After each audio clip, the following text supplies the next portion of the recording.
Allah, the Kaaba. You are responsible for cleaning it. You are responsible for making sure that the mataf area is clean, that it's proper, and everything is there for the house of Allah. How great that responsibility would be, and how happy would you be with that honor and responsibility being given to you, that I am responsible for the cleanliness of the house of Allah. I am responsible for taking care of the Baytullah. I am responsible for looking after the Kaaba. But Allah Azza wa Jalla has given each of us responsibility of looking after this believing heart, which has more sacredness than the house of Allah. And so that's a very important point to remember. And when you look at the tashbih, the similarity between the house of Allah and the heart of a believer, certain things seem very, very similar. For example, in the Quran it comes بِبَطْنِ مَكَّةِ, or in another place بِوَادٍ غَيْرِ ذِي زَرَعٍ. So they both have similar meaning in the sense that if you look at the position of the Kaaba on earth, it is in a valley and it is ringed and surrounded by mountains. Meaning generally it is hidden from view until you pass the mountains and you go inside the valley. Similarly, the heart of a believer is hidden. Like the Kaaba, the heart of a believer is also hidden. The heart of a believer, we know that when we commit sins, black dots come upon it. We know from an authentic hadith that when a believer commits sins, black dots come upon that spiritual heart. Likewise, we know that the Hajr al-Aswad, the black stone, was initially white when it came down. But it's the sins of Bani Adam, the sins of humans, that made it black. If you look at the similarity between the two, of how similar that is. So the believing heart is like the house of Allah Azza wa Jal in a number of ways. And the responsibility that was given to Ibrahim alayhi salam, وَطَهِّرْ بَيْتِي, and clean my home, purify my home, purify the house of Allah. This order, this command was given to Ibrahim alayhi salam, and it is mentioned in the Quran. Similarly, just as we have been ordered to clean the house of Allah, we have also been ordered to clean our own hearts, because it has tashbih, it has similarity with the house of Allah. We have been ordered to keep the house of Allah, the Baytullah, the Kaaba clean. Similarly, we have been ordered to keep our own hearts clean and purified. And this is a very important similarity between the two, because if you look at it, the order that was given to Ibrahim alayhi salam is similar to the order that is given to us. And so keeping the heart clean requires taking one step back, because you can't keep a heart clean and become difficult to focus on ibadah and worship and remembering Allah Azza wa Jal. So you need to generally take one step back. In 1944, there was a person by the name of Hiro Unda, who was a Japanese soldier. And he was sent to an island which is part of the Philippines. And this person was given the order to never surrender and never give up until he's relieved of his duties. A couple months later, World War II ended, and this person was still in the jungles there with his soldiers. And they found flyers being dropped that the war ended. World War II is over, come out from your hiding places, come out from hiding. And he didn't believe it. He just kept on fighting. And more years went by, and they sent planes dropping leaflets saying that the war is over, come out. He kept in his spot. He kept in his hiding spots. He didn't come out. And years and years and years went by, and this guy just decided to stick it out, never believing that the war ended. Finally, somebody met him, and he said that when my commanding officer comes to me and tells me that the war is over, and tells me that you're done, that's when I'm going to come out. So they had to fly in his commanding officer, who was by now a bookseller. And his commanding officer found him. They went and said, I'm officially relieving you of your duties, you come back home. By that time, 29 years had passed. For 29 years, he was fighting a war that was already over. It didn't exist anymore. And he kept on fighting, never believing, still thinking that he's fighting a war that didn't exist. We usually do the same thing, but in a very different way. We fight wars of resentment, of jealousy, of hatred. We have these long things, like, 10 years ago, I had this fight with somebody, and I'm not going to talk to him. We're fighting that same war after it's over. That person has probably forgotten about us, but we haven't forgotten that incident. So we continue to replay that video in our mind. This is how I was treated. This is what he said. This is what I said. And if I ever get a chance, I'm going to tell him this again. So you're fighting those same wars over and over again, and it's gone. It's been 10 years, 15 years, 20 years, 1 year, 2 years. It's over. You're not the center of the universe. I'm not the center of the universe. And those people have forgotten about us, but we haven't forgotten those things. So we're continuing in these old things, or you're fighting for some sort of relevance by trying to stick to whatever trend is going on, or to chasing likes or whatever you're fighting for, which doesn't matter anymore. Like when you're 80 years old, 85 years old, imagine yourself sitting in a rocking chair and you're thinking about your life. Are you going to think back and say, man, I posted that thing on Instagram and I got 55 likes in the first hour. That was amazing. Nobody thinks those things anymore. You don't think like that when you're 80, 85 years old. Those are not the thoughts that come to your mind, right? So you're in a cycle that you keep on going like this guy. Just like it looks like, it doesn't make any sense. You're fighting a war that doesn't exist for 29 years. We're fighting these wars in our heart that are there, the jealousy that is there, the resentment that is there, the problems that are there. Then how can a person worship Allah Azza wa Jal if all these things are brewing in the heart, right? These category 5 hurricanes that are moving around and all these thoughts are coming in. How can a person pay attention in salah, in his ibadah? How can he get enjoyment from reading Quran or making dhikr and all these things if he has all these issues that are going on that he's not letting go of at all? Well, you have two things. You have a framework that you can divide it into two things. You can have things that are in your control. Your attitude is in your control. Your response is in your control. Your emotions are in your control. And you don't have control over other people's responses. You don't have control over events that happen outside of your capability. So how do you should be able to control what you're responding. How should I respond in this situation? How should I act in this situation? How should I rectify and fix this solution? And after doing that, if the other party, if the other person still continues to act in a way that isn't fair, then you have done your part and you move on. You did what was in your control, and what is not in your control, you left it to Allah Azza wa Jal. And that's the only way to do it. If you insist that, if I'm going to be good, he or she has to be good. If I'm going to be fair, he or she is going to be fair. Then you're back into fighting that same war like that Japanese soldier. You're not getting out of that cycle. You're fighting, and you're never going to come out.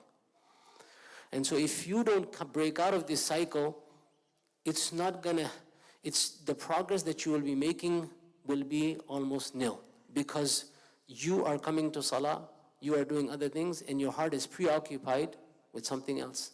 And if your heart is preoccupied with something else, how will you gain that closeness to Allah Azza wa Jal? It's like the story they tell about a thief who robbed two people, and then he told them, I'm going to kill both of you. But before I kill you, I'm going to, let you have like a last wish kind of thing. So one person says, well, I want to call my mother and say goodbye. I said, okay, that's not a big deal. I can do that. And says, what do you want? To the other person. He's like, I don't want him to call his mother. So that jealousy and that hatred where it pushes a person to where you don't care if you get something or not, but the other person can't get it. I don't want him to get that thing because that somehow is going to destroy my life or make my life miserable. So these things that brew in the heart, these require real close examination of what's going on, because the heart is a very, very tricky thing. And if you don't pay close attention to it, it's so complex that it will take you away from the things that really matter. And you will start to justify things. I'm doing this because he did this. Now every response of yours is a reactive response. You're reacting to what things are going around you, right? So that is the very thing that a person needs to respond to. And how can a person do that? The easiest way to do it, or from what I've read from what the scholars do, is said that you have to become like a child. You have to become like a child. They say that the children have certain traits that if adults possess them, then they would be like saints. Children have certain traits that if adults possess them, they would be like saints. So for example, the children are humble when they get ill. They don't blame the Creator. Why did I get sick? Is it my fault that I got sick? Why was I struck with this illness? Why was I struck with this disease? Why was I struck with this problem? So they don't have that why. They're humble in their illness. Second thing is that they eat together. There is a kind of a unity and a care that is there. And in adults, we don't have that unity, right? In children, they have that unity. They sit down, they're eating together. The third thing about children is that they're at ease with their provision. They're at ease with their risk. They don't worry about, well, how am I going to get money tomorrow? How am I going to get money the next day? How am I going to get money the next month? They're at ease with their provision risk. Their tawakkul is of the natural kind. Another thing about children is a very important one, is that reconcile very quickly. Right? Adults get into a fight, argument. Again, we hold those resentments for years and years and years. So we're fighting those wars that long ago ended. But children, they're fighting. 10 minutes later, they're playing together. They reconcile very, very quickly. Because we're humans, we're bound to have differences, we're bound to have issues, we're bound to have problems. But look at how children connect very quickly. And adults are no longer able to, don't do that. And the last thing about children is that they have tears. They cry easily. And we don't do that, right? They get scared easily. So the tears that come from fear, those are the tears we need to inculcate in the heart. If these 5 things are put together, it's the heart, right? H, humble in your illness. E, eating together. A, at ease with your provision. R, reconciling quickly after having like arguments and fights. And T, tears from fear. These are the 5 things that if adults were to inculcate and put in ourselves, we would reach the maqam and we would reach the level of what the saints have reached, because that is what you are. That is your reality, right? That is your fitrat.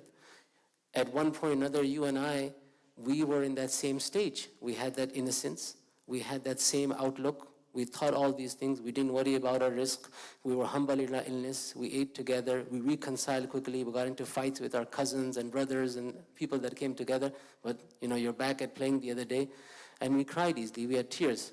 If we put these things back into motion, because this is what our nature is, then we become closer to Allah Azza wa Jal, because that is the path of the awliya. That is the path of the friends of Allah. They have a humbleness in them. They have an innocence in them. They have a simpleness in them that the children have. And as we grow up, we lost that humbleness. We lost that innocence. But the point is not that it can be recovered. The point is that we have to make an effort to go back to it. We have to make an effort to go back to that nature that we lost. And once that thing comes, then inshallah these things will become easier. So it's not a question of, for example, if I read Qiyamul Layl, if I'm reading so many juz or so many paras a day, or if I'm praying al-duha, or I'm praying ishraq, and I'm praying this, and I'm making this much tasbihat, that this is somehow going to elevate me. These things are wonderful and they should be there. But before that comes, there is an element of kind of cleaning house. That is why somebody asked the scholars that, should I make istighfar first? Should I say subhanallah first? Or should I say la ilaha illallah first? Which tasbih should I start with first? So the scholar said, well, you know what? Istighfar is like cleaning your clothes. Seeking forgiveness of Allah is like cleaning your clothes. And subhanallah, alhamdulillah, wa la ilaha wallahu akbar, this is like putting teeb, ittar, perfume, cologne on, right? So you want to start with cleaning your clothes first, and then put on the perfume, then put on the scent that you want to put on. So in the same way, towards a tranquil heart, towards a heart that has serenity in it, towards the heart that has tranquility in it, it requires kind of cleaning house first. And that cleaning comes from going back to who we are as kids, being innocent in our nature, being simple in our nature, that humbleness, that at ease with provision, being able to reconcile with each other after, issues happen, because they're bound to happen. To say that, for example, I never want to have a fight with anybody, or I never want to have an argument with anybody, that's not practical. Arguments are going to be there. Disagreements are going to come. But the question is, what do you do after that? Do you do what you can to fix the situation, and then you leave the rest aside. And leaving the rest aside is the art of kind of resolving problems that can't be resolved. Not every single problem is going to get fixed. You can't fix every single thing. Some problems are not going to be resolved. For example, we have the Sahaba that come to the Prophet ﷺ and ask, they have a relative, they do good to them, they do this to them, and the relative, continues treating them in a bad way. So not every single situation can be resolved because it requires the other party to also commit. So if there's these relationships that we have where we're doing our best, but, and in all fairness, not that we're looking at it from a biased view, but the other party is not being forthcoming, doesn't want a truce, doesn't want peace, doesn't want to kind of go back to that old natural friendship, that relationship, you've done your best. Now you switch to the art of managing, because this problem can't be solved maybe at this point in time, but it can be managed. And how can it be managed? You're at peace with yourself. I honestly, between you and Allah Azza wa Jalla, I did the best that I could to resolve the situation, but the other person doesn't want to reconcile. Inshallah, I make dua that, that this works out in the future, but at this point in time, I did the best I could, and I move on. So the framework is, can you fix the situation? You do everything in your power to do it. If you cannot fix the situation, then you learn to manage in a way that it doesn't affect your ibadah. So you clean house, you clean your heart, and then you focus on Allah. If you ever have an issue, and you can test this yourself, where you have an argument with somebody, something weighing on your mind, some difficulty or problem that you're going through, especially with people and relationships, notice how your prayer is after that. And then notice how your prayer is when you're at ease. You'll see a world of difference between the two. Because when a person is weighed down by issues of such a matter, especially relationships and these kinds of things, then the ibadah takes on a very weighted kind of feeling. You're thinking about all these things and it's going through your mind, and it takes a while for it to clear out.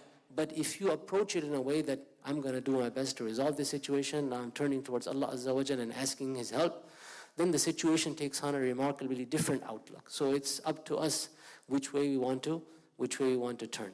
But the important thing is that you have been given responsibility of a believing heart, which in the sight of Allah Azza wa Jalla is greater than the house of Allah. So this responsibility is an immense responsibility and an immense blessing and a favor and a ni'mah on every single one of us, that Allah has given us tawfiq and given us iman. There can be no greater gift than this that a person has. And so that responsibility naturally entails that if you have been given such a huge responsibility of taking care of this believing heart that has been entrusted in you, then you need to pay special attention as to how can I keep it clean? How can I keep it rectified? And that's going to require an ongoing work. It's not something that it happens once in a while. If you pray in this masjid or in other masajid, you'll notice that, for example, once in a while, once every couple months, we have to kind of move all the chairs out of the way and all the carpets out of the way, and they come with the carpet cleaning and they clean the carpet. So it's not like it's a one-done deal. We clean the carpet and then we don't need to clean it for 20 years. That's how it is. You need to continuously clean it. And that's what the state of the heart is. You will get into situations where, things won't be happy. You might not be happy with yourself. You might not be happy with another person. But the important thing is, if you take stock of the situation, how can I fix this situation now? What's in my power? What's within my circle of, capability of doing it? And what's outside of my capability of doing it? And if you do everything that's in your power, then you're in a very special situation. And it's going to end with this. This very famous story that we hear all the time about the companion that the Prophet ﷺ mentioned, that he was from amongst the inhabitants of paradise, and how one Sahabi went and wanted to go and find out, what is this special thing that they do, and they found out that this person is observant of his salah in the masjid. But other than that, there was no really long special prayers or anything special that he did that really stood out. But it was with this that he went to sleep with a clean heart.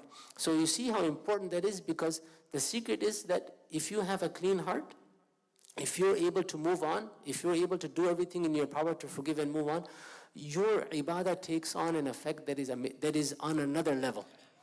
And if you try it yourself, when you're in a situation where difficulty is and you don't want to resolve it, you don't want to talk about it, you don't want to go apologize, and when you're in a normal state where everything's going perfectly fine, you'll see a world of difference between the two causes of worship. And imagine if a person is able to do that every single night. You've perfected it to the point where it becomes a default state for you. that I am not going to sleep until I forgive everybody. I'm not going to sleep until I've absolved everybody who's wronged me of anything. And whatever I can do to clean my heart before I go to sleep. If you go to sleep with that clean slate, you've achieved so much.